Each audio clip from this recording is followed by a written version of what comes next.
മിനിഞ്ഞാന്നാണ് എൻ്റെ അടുത്ത് ആ പരിസരവാസികളും അവിടുത്തെ പഞ്ചായത്ത് മെമ്പർമാരടക്കം ഇങ്ങനൊരു പരാതി പറഞ്ഞത്. ഒരു ലേഡി അവിടെ വാടകയ്ക്ക് ഒരു വീടെടുത്ത് കുറച്ച് നായ്ക്കളെ അവിടെ ഇങ്ങനെ താമസിപ്പിച്ചിട്ടുണ്ട്. പരിസരവാസികൾക്ക് വലിയ പ്രശ്നമാണ് പരിസര മലിനീകരണം, ശബ്ദ മലിനീകരണം, കുട്ടികൾക്ക് വഴി നടക്കാൻ കഴിയുന്നില്ല, പ്രായമായവർക്ക് വഴി നടക്കാൻ കഴിയുന്നില്ല. ഒരു ഭയപ്പാട് സ്വാഭാവികമായിട്ടും തെരുവ് നായ്ക്കളായതുകൊണ്ട് അങ്ങനെ ഒരു ഭയപ്പാടുണ്ട്. MLA ഒന്ന് ഇടപെടണമെന്ന് റിക്വസ്റ്റ് ചെയ്തതിൻ്റെ അടിസ്ഥാനത്തിലാണ് ഞാൻ ഇന്നലെ ആ സ്ഥലം സന്ദർശിക്കാൻ പോയത്. ചെന്ന് കഴിഞ്ഞപ്പോൾ ഞാൻ ആദ്യം ഈ ലേഡീനെയാണ് വിളിച്ചത്. അവരുടെ അടുത്ത് വന്ന് അവരെൻ്റെ സംസാരിച്ചപ്പോൾ ഞാൻ ഇങ്ങനെ ഒരു പരാതി കിട്ടിയിട്ടുണ്ട്, ജനപ്രതിനിധി എന്നുള്ള രീതിയിൽ ഒന്ന് അന്വേഷിക്കാൻ വേണ്ടി വന്നതാണ് എന്ന് പറഞ്ഞപ്പോൾ അവരെൻ്റെ അടുത്ത് പറഞ്ഞു, MLA ആയാലും ആരായാലും അകത്ത് കിടക്കാൻ കോടതിയുടെ ഉത്തരവ് വേണം. ഞാൻ പറഞ്ഞു ഓക്കെ.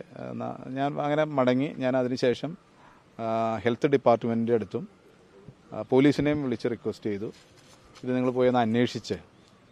അപ്പോൾ അവർ ഉടനെ തന്നെ അവിടെ നിന്ന് അവർ വന്നു. അതിൽ ഹെൽത്ത് ഡിപ്പാർട്ട്മെൻറ്റിലെ 2 ലേഡീസായിരുന്നു. അവർ വന്നിട്ട് പോലും പോലീസിൻ്റെ റിക്വസ്റ്റ് ഉണ്ടായിട്ട് പോലും ഈ വീണ എന്ന് പറയുന്ന ലേഡി ഇവരെ ആ പ്രിമൈസസിലോട്ട് കടത്താൻ അനുവദിച്ചില്ല. അപ്പോൾ ഇതിലൊരു പ്രോബ്ലം 60 തെരുവ് നായ്ക്കളെ കൊണ്ടുവന്ന് താമസിച്ച് കഴിയുമ്പോൾ ഉണ്ടാകുന്ന സ്വാഭാവികമായിട്ടുള്ള പ്രശ്നങ്ങൾ, പ്രത്യേകിച്ച് ഇന്നലെ ചെല്ലുമ്പോൾ ആ പരിസരം മുഴുവനും പട്ടി വിസർജ്യം ചെയ്ത് അതിൻ്റെ ഇതിലേക്ക് കുറച്ച് മണ്ണ് മാത്രമാണ് അവർ വാരിയിട്ടിരുന്നത്. അത് ക്ലീൻ ചെയ്യാനോ, അവിടെ ആകെ ഒരു 12 വയസ്സുള്ളൊരു പെൺകുട്ടിയും പിന്നെ അതിൻ്റെ അമ്മയാണ് ഈ തെരുവ് നായ്ക്കളെ നോക്കുന്നത്, അവർക്ക് ഭക്ഷണം കൊടുക്കുന്നത്.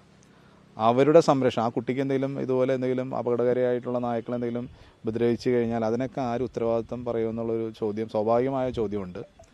മാത്രമല്ല ഇത്തരത്തിൽ തെരുവ് നായ്ക്കളെ ഷെൽട്ടർ ചെയ്യുമ്പോൾ അതിൻ്റെ ആ സ്ട്രീറ്റ് ഡോഗ് എന്നുള്ള സ്റ്റാറ്റസ് മാറി. പിന്നീട് അതൊരു നമ്മൾ വീട്ടിൽ ഇങ്ങനെ സംരക്ഷിക്കുന്നൊരു നായ ആയിട്ടത് മാറും. അങ്ങനെയാണെങ്കിൽ കേരള പഞ്ചായത്ത് റൂൾസ് 1998 സെക്ഷൻ കൃത്യമായിട്ട് പറയുന്നുണ്ട്, പഞ്ചായത്തിൻ്റെ ലൈസൻസ്, സെക്രട്ടറിയുടെ ലൈസൻസ് ഇതിനാവശ്യമാണ്. ഓരോ നായ്ക്കൾക്കും ആ ലൈസൻസ് ആവശ്യമാണ്. അവർ കൊടുക്കുന്ന ആ ലൈസൻസും പിന്നെ വാക്സിനേഷനും നിർബന്ധമാണ്. പക്ഷേ അൺഫോർച്ചുനേറ്റ്ലി ഇവിടെ സംരക്ഷിക്കുന്ന നായ്ക്കൾക്കൊന്നും കുന്നത്താട് പഞ്ചായത്തിൽ നിന്നുള്ള ലൈസൻസോ ഒന്നും ഇല്ല എന്നാണ് നമ്മൾ മനസ്സിലാക്കുന്നത്. അത് കാണിക്കുവാനോ അല്ലെങ്കിൽ അതുമായി ബന്ധപ്പെട്ട രേഖകൾ കാണിക്കുവാനോ ഇവർ തയ്യാറാകുന്നുമില്ല. അപ്പോൾ ബഹുമാനപ്പെട്ട കളക്ടറുടെ അടുത്ത് നമ്മളിത് ഇന്നലെ തന്നെ പറഞ്ഞു. കളക്ടർ RDOനെ നിയോഗിച്ചു. RDO വന്ന് പരിശോധന നടത്തി. RDOയുടെ റിപ്പോർട്ടിലും വളരെ കൃത്യമായിട്ട് ഇതെല്ലാം ചൂണ്ടിക്കാണിച്ചിട്ടുണ്ട്. ഇപ്പോൾ ഇന്ന് അതിൻ്റെ മേൽ കളക്ടർ നടപടി എടുക്കുമെന്നാണ് ഞാൻ മനസ്സിലാക്കുന്നത്.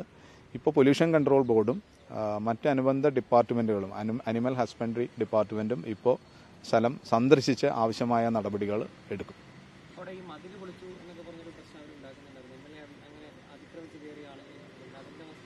അല്ല, ജനപ്രതി എന്നുള്ള രീതിയിൽ ഞാൻ അവിടെ ചെന്നു എന്നുള്ള സത്യമാണ്.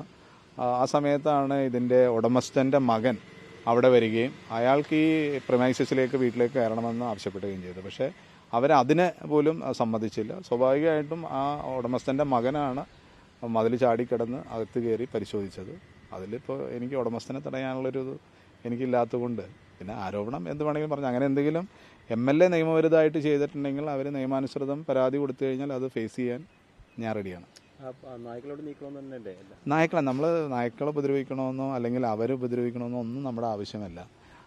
അവർ ചെയ്യുന്നത് നല്ല പ്രവൃത്തിയാണെങ്കിൽ അവർക്ക് നമ്മൾ പൂർണ്ണമായ പിന്തുണ കൊടുക്കാം. പക്ഷെ അത് പൊതുജനങ്ങൾക്ക് യാതൊരു തരത്തിലുള്ള ബുദ്ധിമുട്ടുണ്ടാക്കാതെ ആ നായ്ക്കളെ പ്രോപ്പറായിട്ട് ഷെൽട്ടർ ചെയ്യണമെന്ന് തന്നെയാണ് നമ്മുടെ ആവശ്യം. അല്ലാണ്ട് ആ നായ്ക്കളെ ഉപദ്രവിക്കണമെന്നോ അവരുപദ്രവിക്കണമെന്നോ ഒന്നും നമ്മൾ പറയുന്നില്ല.